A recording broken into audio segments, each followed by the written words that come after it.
સતત ઊભો નહોતો થઈ શકતો, ધંધો મારો બંધ હતો. પણ જ્યાંથી ડૉક્ટર સાહેબ નિવૃત્તિ આવ્યા ત્યાંથી મારા પગે ઊભો રહું, સતત 8 કલાક ઊભો રહું છું તો કશું કોઈ દુખાવો બુખાવો કશું થતો નહીં. એમનો ખૂબ ખૂબ આભાર સાહેબનો. મારું આખું નામ નાઈ મનોજકુમાર મહાદેવભાઈ નાઈક.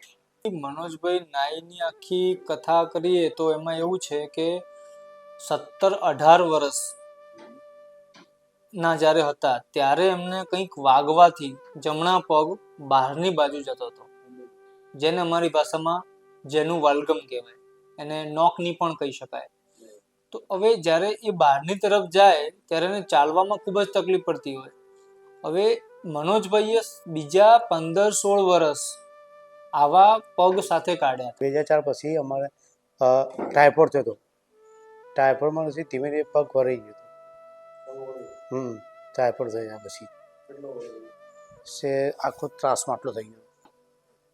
હું લોકોને એ જ કહેવા માંગુ છું કે દર્દી સીધા એવા ડૉક્ટરને નથી મળતા કે જે ઇલિઝારો અથવા ડિફોર્મિટી કરેક્શન કરતા હોય, કે જે કોઈ પણ જાતની ડિફોર્મિટી હોય, ખોડખાપણ હોય કે વાંકા ચૂકા પગ હોય જેને સીધા કરી શકે. પેશન્ટ ડાયરેક્ટલી એમને મળે તો તાત્કાલિક એનો નિકાલ આવે. એક અમદાવાદ બતાવ્યું, મહેસાણા બતાવ્યું અને પાટણે બતાવ્યું હતું. બધા એ વખતે ઓપરેશનની ના પાડી હતી, કોઈ સક્સેસ નહીં, કોઈ ગેરંટી નહીં. એવી રીતે પગ સીધો નહીં થાય, નક્કી નહીં, કોઈ ગેરંટી નહીં. બેમલી સાહેબ આપણે મળ્યા 2024માં મળ્યા હતા ધારપુરની અંદર. પહેલાં શરૂઆતમાં એમને કીધું હતું સહી છે, ફોટા પડાયા, સક્સેસ થઈ જશે, ચિંતા નહીં કરવાની. ઓપરેશન કર્યાના પછી ચોથા દિવસે તો હું ટ્રાય કરવા ચાલતો થઈ ગયો હતો.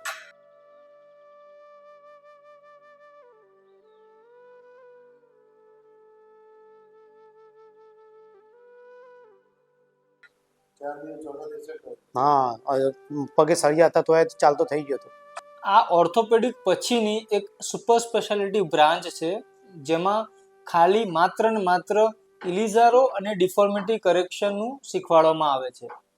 જે અલગ અલગ પ્રકારના કોર્સિસ હોય છે, પણ આ વસ્તુથી કોઈ પણ જાતની ખોડખાપણને આપણે સીધી કરી શકાય છે. સાહેબ મારા જીવનમાં ભગવાન બનીને આવ્યા છે. પગ વળતો નતો એ સીધો થઈ ગયો છે એકદમ. દર્દીનું ઓપરેશન આપણે 2 સ્ટેજમાં કર્યું હતું.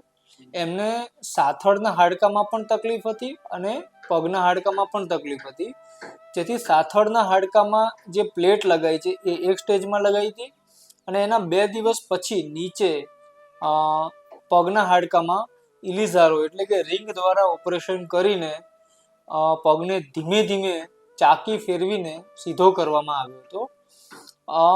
રિંગ જે છે એ અરાઉન્ડ 4-4.5 મહિના સુધી રાખવાની હતી, જે 4-4.5 મહિને એમની રિંગ નીકળી ગઈ અને પછી આજે લગભગ રિંગ કાઢ્યાને લગભગ અરાઉન્ડ 8-10 મહિના થઈ ગયા છે અને પેશન્ટ ખૂબ જ સરસ રીતે ચાલી શકે છે. કમ્પ્લીટ ના, કોઈ પ્રોબ્લેમ નહીં. હું દરેક દર્દીને કહેવા માંગુ છું કે ઓપરેશન એકમાત્ર ડૉક્ટરનું કામ નથી, એ જ ઓપરેશનમાં દર્દીનો પણ એટલો જ રોલ હોય છે.